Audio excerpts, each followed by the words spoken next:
Em meio ao debate sobre a compensação a estados e municípios por causa da perda da arrecadação do ICMS, o governo autorizou a antecipação dessas quitações ou pagamentos a 10 bilhões de reais aos entes federativos. O ponto deve ser incluído, inclusive, no projeto que tramita na Câmara. Assunto para a repórter Luciana Verdolim. Quem que falou sobre isso em relação a essas perdas de estados e municípios, hein, Luciana? Olha, Tiago, foi o ministro das Relações Institucionais, Alexandre Padilha, depois de reunião lá ontem no Palácio da Alvorada com o presidente Lula. Há uma preocupação grande, estados e municípios têm reclamado muito de mudanças na legislação tributária e eles avaliam, estão chegando reclamações aqui no Palácio do Planalto de que está difícil por conta exatamente da queda na arrecadação. No caso dos estados, mudanças envolvendo o ICMS, que é o principal imposto estadual sobre combustíveis e energia elétrica. Depois dessa reunião, Padilha fez questão de ressaltar que para os estados devem ser antecipados valores que só seriam liberados no ano que vem, algo em torno de 10 bilhões de reais, 2 bilhões e 300 milhões de reais para os municípios por conta na queda do repasse do FPM, do Fundo de Participação dos Municípios, recursos que são destinados mensalmente aos municípios brasileiros. Alexandre Padilha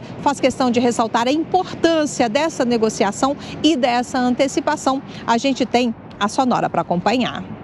Uma antecipação da compensação do ICMS, cerca de 10 bilhões de reais. Isso ajuda estados e municípios e incluir também nesse relatório uma compensação da queda dos meses de julho, agosto e setembro do FPM. O FPM até julho vinha repassando um valor maior do que o de 2022, né? Os municípios receberam mais até julho do que 2022. Julho, agosto e setembro teve uma queda, então estamos autorizando com essa medida que o governo possa fazer uma parcela essa compensando esses valores. A expectativa é de negociação hoje lá no plenário da Câmara. Há compromisso de colocar o texto em votação, já com essa proposta admitida, levantada pelo governo federal. Só para a gente ter uma ideia, o projeto prevê a antecipação, a compensação, melhor dizendo, de cerca de 27 bilhões de reais até 2026 por conta de mudanças no ICMS sobre combustíveis, gás natural, energia elétrica, comunicações e também transporte coletivo.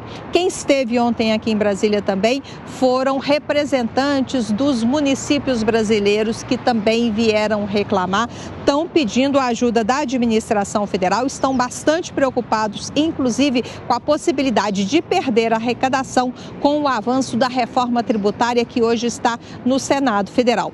Houve debate, houve compromisso do governo federal também de repasse aos municípios e o líder do governo na Câmara, o deputado José Guimarães, faz questão de ressaltar que os municípios brasileiros não serão abandonados. A gente também tem a declaração.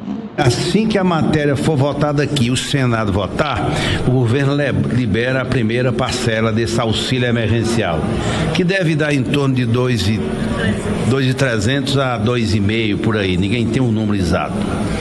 No final, em dezembro, se faz um encontro de contas para saber o que o município Meu Xeramubim recebeu de janeiro de 2022 a dezembro. Foi X. Esse ano foi X.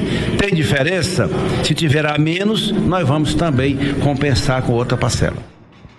Os municípios reclamam que muitas alterações são negociadas aqui no Palácio do Planalto e lá no Congresso Nacional, sem levar em consideração quem mais precisa, que é quem está atendendo ao contribuinte na ponta, que são os municípios brasileiros. Por isso, essa negociação, e o governo fez questão de ressaltar que está aberto a novas conversas que devem permanecer. Reforma tributária no Senado Federal, os municípios também estão acompanhando com atenção.